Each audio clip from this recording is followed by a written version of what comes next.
Dictation गति 100 शब्द प्रति मिनट स्टार्ट। महोदय, अन्य उद्योगों और प्रत्येक राष्ट्रीय गतिविधि की भांति समाचार पत्रों को भी समय समय पर बदलती हुई परिस्थितियों के अनुरूप बनना होता है।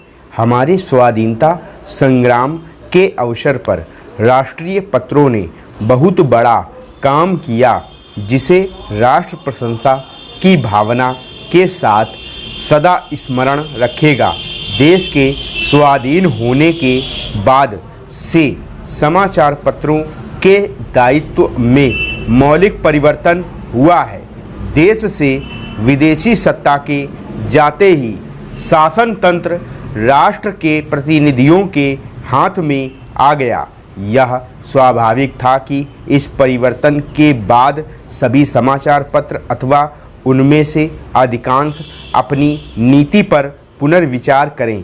इन 9 वर्षों में अधिकांश पत्रों ने इस दायित्व को सुचारू रूप से निभाया है।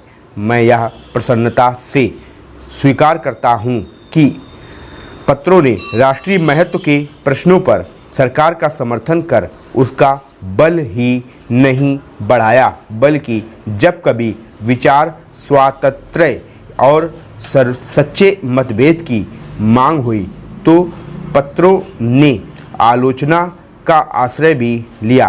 किसी भी पत्र का मूल्य अंततोगत्वा महत्वपूर्ण प्रश्नों पर उसके निर्भीक और निष्पक्ष विचारों के आधार पर ही आंका जा सकता है।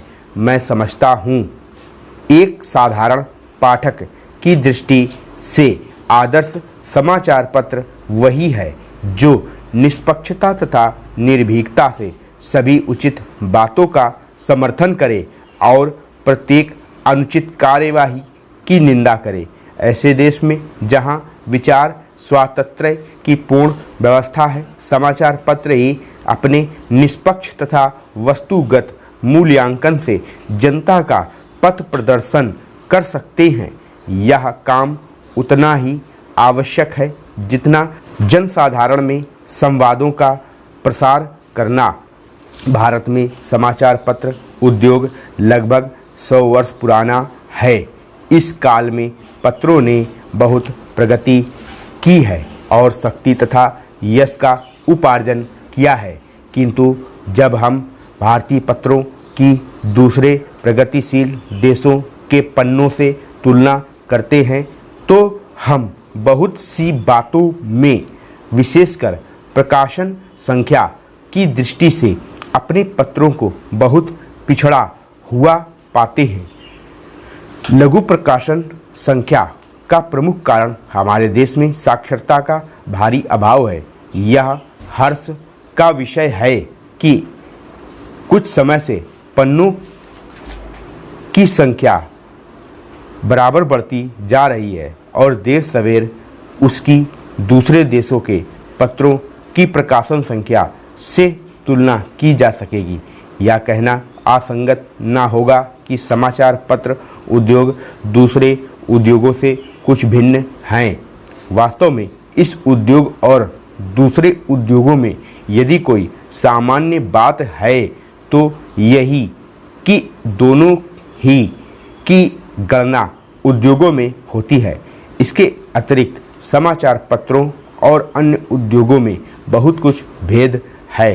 किसी भी उद्योग पर राष्ट्रीय संगठन और राष्ट्र के लोगों के विचार, उनके लक्ष्य तथा महत्वाकांक्षाओं को व्यक्त करने का इतना भारी उत्तरदायित्व नहीं जितना समाचार उद्योग पर है।